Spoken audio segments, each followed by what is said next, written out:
Everyone, आप सभी का स्वागत है। आज हम लोग समझेंगे कि जमानती अपराध किसे कहते हैं, अजमानती अपराध किसे कहते हैं। होता क्या है कि हम लोग जो है, जब कोई भी व्यक्ति हमारे घर का या आस पड़ोस का या हमारा हित मित्र जो भी होता है, जैसे ही गिरफ्तार होता है वैसे हम परेशान हो जाते हैं और तुरंत जाके महंगे से महंगे वकील करके ज़्यादा से ज़्यादा पैसा खर्च करके अपने जो संबंधी होते हैं उनको छुड़ाने का प्रयास करते हैं। लेकिन आपको जान के हैरानी होगी, कुछ तो अपराध ऐसे होते हैं जिसमें आपको बहुत अच्छा वकील करने की ज़रूरत नहीं होती। उसमें बस आप जाइए, जमानत के लिए अर्जी कीजिए, आपको जमानत मिल ही जाएगी।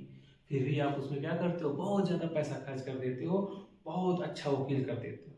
सब अपराध में जिसके ऊपर आपके ऊपर आरोप है या अभियोग लगा है, सब मामले में आपको ये नहीं करना होता हमेशा अच्छा वकील ही पकड़ना है। कुछ मामले ऐसे होते हैं, ज़्यादातर मामले ऐसे होते हैं, उसमें आप सिर्फ क्या करिए, कोर्ट के सामने जाके बस अर्जी लगाइए कि जज साहब छोड़ दीजिए, जमानत दे दीजिए। जज साहब बाध्य हैं, बॉन्ड हैं, उनको विधि ने बाध्य कर रखा है कि उनको जमानत देना ही है। ऐसे अपराध को कहते क्या है, इसको जमानती अपराध कहते हैं। ऐसे अपराध को जमानती अपराध कहते हैं। पूरे विधि में जाएंगे तो अपराध को दो कैटेगरी में बांट रखा है, एक जमानती, एक अजमानती। अगर आपका अपराध जमानती की कैटेगरी में आता है तो आपको बहुत अच्छा वकील करने की जरूरत नहीं है। आप एकदम सस्ता वाला वकील करिए, कम से कम पैसा लेने वाला वकील करिए। बस वह जाएगा जज साहब के सामने, जज साहब जो है आपसे कुछ प्रतिभूति मांगेंगे, यानी सिक्योरिटी मांगेंगे, कुछ जमानतदार मांगेंगे। उस जमानतदार को, उस सिक्योरिटी को आप दे देंगे तो जज साहब भी बाउंड हैं, बाध्य हैं जमानत देने के। उसमें वकील का खास कुछ रोल नहीं, बस आपका एक माध्यम है। तो अगर आपका अपराध जमानती है तो उसमें बहुत अच्छा वकील मत करिए, एकदम सस्ता वाला वकील करिए, कम से कम पैसे वाला, और आपको जमानत मिलेगी 100% मिलेगी, 101% मिलेगी जमानत। ठीक है, बस आपको समझना आपका अपराध क्या है, जमानती है कि नहीं। अगर आपका जो आपके खिलाफ अभियोग लगा, आरोप लगा, अगर वो जमानती है तो क्या है, आराम से आप एकदम लल्लूपन जो वकील पकड़िए, जमानत ले लीजिए। अच्छा वकील किसने पकड़ना है, टॉप क्लास का वकील किसने पकड़ना है, जो अजमानती अपराध है। जो अजमानती अपराध है उसमें आप अच्छा वकील पकड़िए, उसमें पैसा लगाइए। होता क्या है, आप कचहरी जाते हैं, कोर्ट कचहरी जाते हैं और जाके आप जमानती अपराध के लिए बहुत महंगा वकील कर लेते हैं, 50,000, 60,000, लाख, 2 लाख दे के जमानत हो जाता है। उसके बाद आपको सोचते हैं अरे हमारा ऐसा वकील था कि छुड़ा ही दिया। आपको पता ही नहीं, आपका अपराध ही ऐसा था, उसमें कोई भी वकील होता जमानत हो जाता, आपका गलत पैसा गया। तो आपको ये समझना जरूरी है कि मेरा अपराध क्या है, जमानती है या जमानती है। अगर जमानती है तो लल्लू पंजू वकील पकड़िए, एकदम सस्ता हुआ वकील पकड़िए। अगर अजमानती है तो उसमें अच्छा वकील पकड़िए। ठीक है, अजमानती अपराध क्या होता है, जो अजमानती अपराध होगा, इस अपराध में क्या होता है, इसमें वकील का रोल होता है। इसमें माने रखता है वकील कैसे क्या तथ्य परिस्थितियां जज के सामने रखा कि जज साहब इसमें जमानत देने के लिए बात हो। इसमें क्या होता है, जज साहब को विवेक होता है, वो चाहे तो जमानत दे, चाहे तो जमानत न दे। उनके सामने जो तथ्य परिस्थितियां आई हैं उस पर विचार करने पे उनको लगता है जमानत देना चाहिए तो दे देंगे, नहीं लगेगा तो नहीं देंगे। ये अजमानती के बारे में। लेकिन जमानती है, अगर आपका अपराध जमानती है, बेल एबल है, यही बताता है बेल एबल, यानी बेल के योग्य है, इसमें आपका अधिकार है, विधि ने उनको बाउंड कर रखा है, बांध रखा है, जज साहब को जमानत देना है। ठीक है, तो आपका अपराध किस कैटेगरी में आता है, इसको जानेंगे कैसे। थोड़ा सा अगर ला में आएंगे तो बातें समझ में आएंगी कि हमारा अपराध जमानती है, सस्ता वकील वाला है, अजमानती महंगा वकील वाला है, तब हम समझ पाएंगे। अगर विधि की भाषा में समझे तो सीआरपीसी में इस बात को बताया हुआ है, दंड प्रक्रिया संहिता में बताया हुआ है कि कौन से अपराध जमानती है और कौन से अपराध अजमानती है।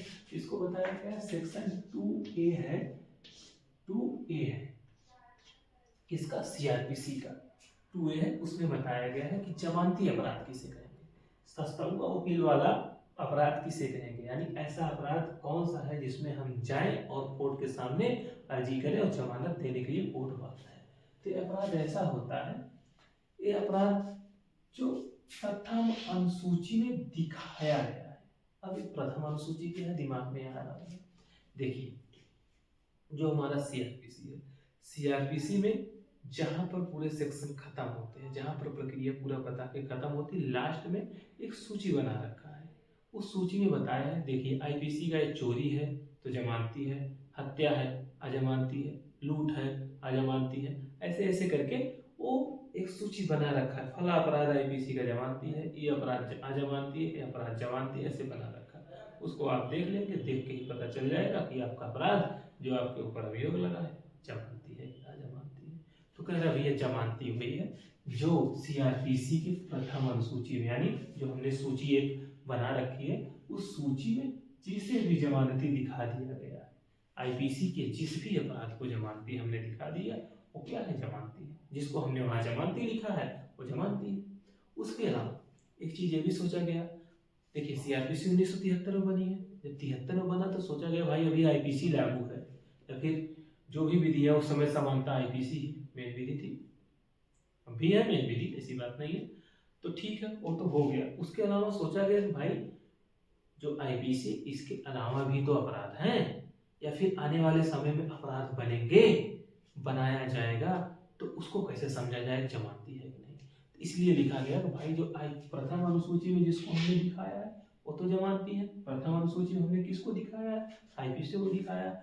और कौन से जमानती होंगे, कहा तत्समय, यानी जिस समय की बात है, जिस समय कोर्ट में मैटर चल रहा है उस समय, जैसे कि 2024 चल रहा है, 2024 में, यानी तत् माने होता उस, और समय माने समय, यानी उस समय, यानी किस समय, 2024 में।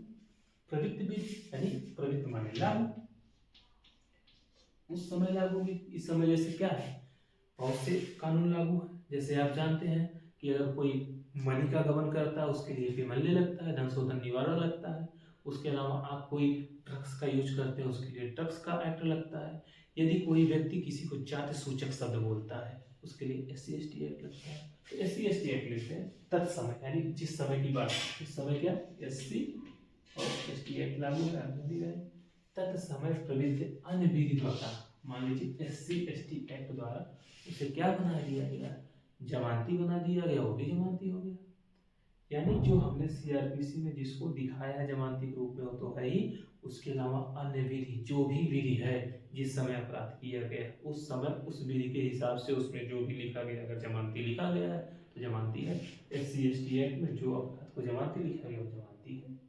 ठीक है, तो ये हो गया जमानती। उसके अलावा अजमानती किसे कहेंगे, कहें भैया जो हम शेड्यूल में जमानती जिसको हमने नहीं बताया है, या फिर अन्य विधियां जो है जिसको हमने जमानती नहीं बताया, तो सब क्या हो जाएंगे, अजमानती अपराध हो जाएंगे। बस सीधी सी बात है। ठीक है, जमानती अपराध वही अपराध है जिसको हमने प्रथम शेड्यूल में या प्रथम अनुसूची में जमानती के रूप में दिखाया है। उसके अलावा अदर जो है वो सब क्या है, अजमानती है। यही है जमानती है, यही है अजमानती, बस इतना सी बात है। हमको एक बात ये ध्यान देना है, जमानती अपराध में मेरा अधिकार होता है जमानत लेने के, इसमें बहुत अच्छा वकील करने की जरूरत नहीं है। अजमानती वकील में तथ्य और परिस्थितियां दिखाई जाएगी, इसमें वकील का मान्य रखता है। अजमानती अपराध में वकील का बहुत मान्य रखता है, क्योंकि कैसे तथ्य और परिस्थितियां दिखाता है, इसमें जो है तभी जमानत की पाती है, नहीं तो जमानत